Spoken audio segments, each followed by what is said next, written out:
يلا يا لوزة، من النهاردة هنفعل هاشتاج اعمليها ما تشتريهاش. كل المصنعات ان شاء الله نعملها بطريقة سهلة وبسيطة في البيت وعلى قد الايد كده.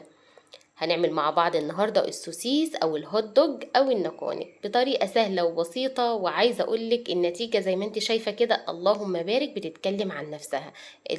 الصورة خير دليل. يلا نسمي الله ونصلي على رسول الله عليه الصلاة والسلام. والله والله اجمل واطعم من اللي بتشتريها من بره والجاهزة. حاجة كده نظيفة وانت عارفة مصدرها، يلا وفاهمين طبعا إيه انا قصدي ايه، بنتوا عارفين مصدرها. هنجيب بقى بيضتين حلوين كده، وكمان عليهم معلقة كبيرة من هريسة الشطة، وكمان معلقة من الثوم المفروم، ومعلقة كبيرة من البابريكا، وكمان معلقة ثوم بودر كبيرة، ومعلقة بصل بودر كبيرة، ونص معلقة صغيرة من الملح، وربع معلقة صغيرة من الجنزبيل، وربع معلقة صغيرة من الكاري، وكمان آه نص معلقة من البيكنج باودر، وكمان معلقتين من المرقة الفورية السايبة اللي من عند العطار تحفة. وهنجيب 5 فصوص كده او 6 فصوص كده من الحبهان، هاخد القلب بتاعهم البذور اللي جوه زي ما انتوا شايفين برضو كده، وكله في الكبة. طب ما عنديش الكبة دي، هتعملي كل الخطوات اللي انا هعملها في كبة الخلاط الصغيرة اللي هي بتاعت التوابل عادي خالص، ما توقفيش نفسك على حاجة. يبقى البهارات بتاعتنا عبارة عن ملح، وكمان آه، فلفل اسود وبابريكا وتوم باودر وبصل باودر، وربع معلقة صغيرة من الكاري، وربع معلقة صغيرة من الجنزبيل، ونص معلقة من البيكنج باودر، وربع كوباية من الزيت، ونص كوباية من النشا. تمام، دول اساسيات، اوعي تنسي حاجة منهم. على البيضتين نضربهم بقى ضرب مبرح كده في الكبة بتاعتنا.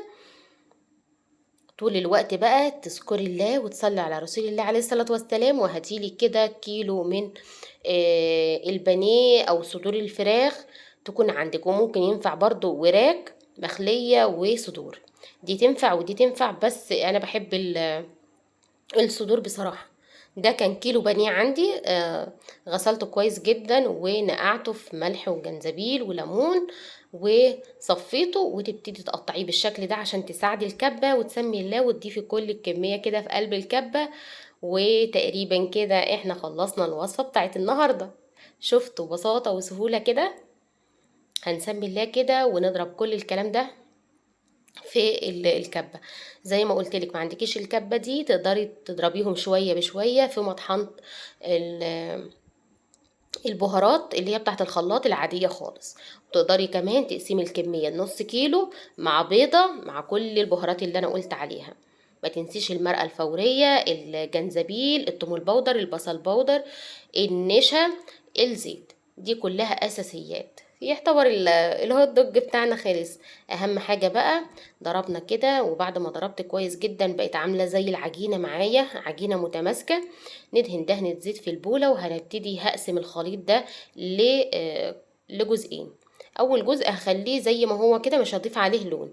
تاني جزء عشان بقى الولاد يحسوا ان هي فعلا زي اللي بره، ويبقى فيها لونين كده وتشدهم، هضيف لون احمر غذائي. وده سألت كتير عليه، يعني ايه لون احمر غذائي من عند العطار؟ ده بيبقى عبارة عن بنجر متجفف ومطحون، يعني ده بنجر اصلا مطحون برضو بقيمة غذائية عالية، مش لون آه، حاجة وحشة او حاجة او مضر او كده، لا هو لون مصرح بيه وغذائي موجود عند العطار، وتقدري تعمليه كمان انت في البيت.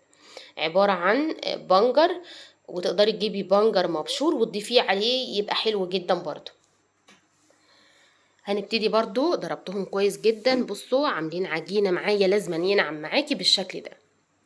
في البولة التانية وبرضو دهناها زيت.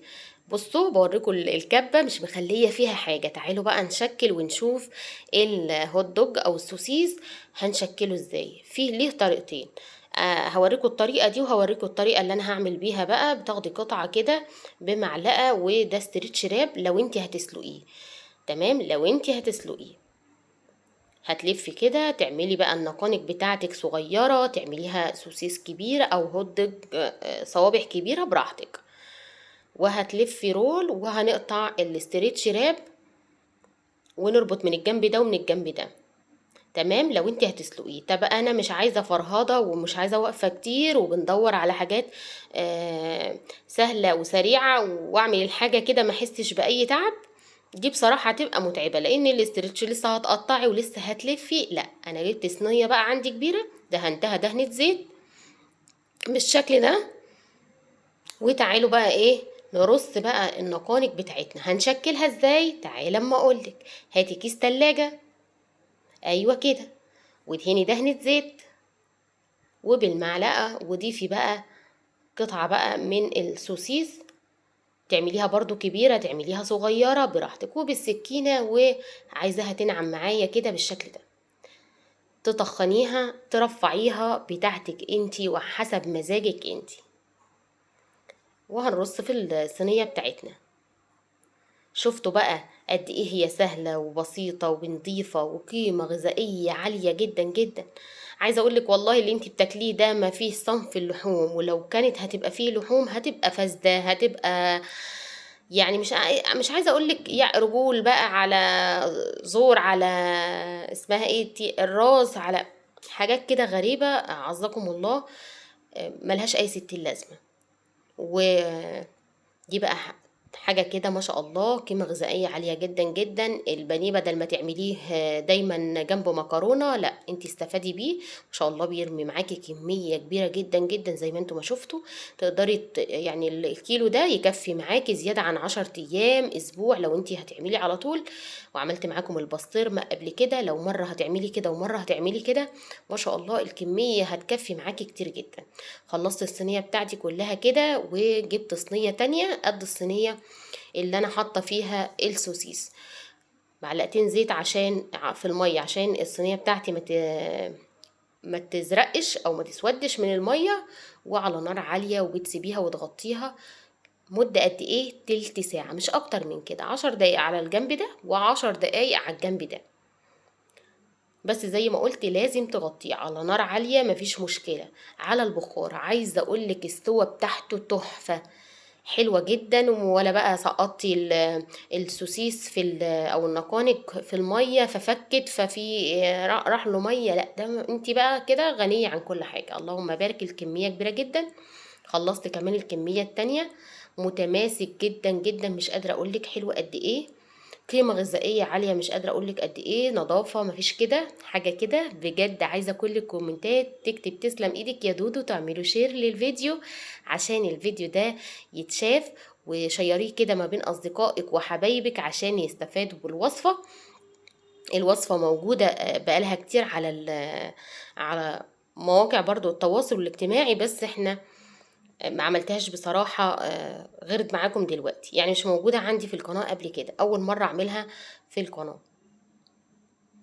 أنا من النوع اللي ما بحبش أشتري مصنعات من بره، سواء اللانشون سواء ده بقى كمان أجمل من اللانشون بكتير جدا جدا. هيعجب ولادك، حلو قوي. هتضيفيه بقى هتستخدميه معاكي مثلا لمكرونات لو هتعملي بيتزا، لو هتعملي فطاير، حلو جدا جدا هيسد معاكي في كل حاجة. بعد تلت ساعة بالظبط بتشيليه وتخليه يبرد جدا جدا، وبعد كده بتكيسيه وتحطيه عندك في الفريزر. وبتطلعي وقت ما انتي ما عايزة تعملي سندوتشات سريعة الصبح للولاد لو هيفطروا او هياخدوا معاهم السندوتشات المدرسة، براحتك على حسب ما انتي بتحبي. تقطعيه بقى تخليه صوابع، يعني بصي براحتك. اهم حاجة جربي الوصفة وادعيلي دعوة حلوة كده بظهر الغيب، وليكي طبعا بالمثل. ان شاء الله الفيديو نال اعجابكم، وتعالوا بقى نعمل له كمان اختبار ان هو لا بيسيح ولا الكلام ده كله خالص. جبت الاكياس بعد ما برد معايا تماما تماما، تبتدي تكيسيه بقى على حسب ما انت حابة الكمية. بص شكلهم تحفة اهو، كأنك عاملة بلحمة وكمان بفراخ. لو عايزين اعمل لكم الهوت دوج باللحمة اكتبوا لي في الكومنتات، وان شاء الله الفيديو الجاي يكون عن السوسيس او الهوت دوج باللحمة مش بالفراخ. بس انا قلت ايه، البانيه سعره حنين شوية عن سعر اللحمة بصراحة. معلقتين 3 كده من الزبدة، وانزلي بقى بالسوسيس بتاعك وقلبي، وبألف هنا وشفا على قلبك وقلب ولادك. حاجة كده زي ما بقولك تحفة. محبش احلف كتير في الفيديو، بس والله والله اجمل واطعم بكتير جدا من اللي انت بتشتريه من بره، وانت بتاكلي كده مبسوطة وعارفة ايه اللي جوه السندوتش بتاعك.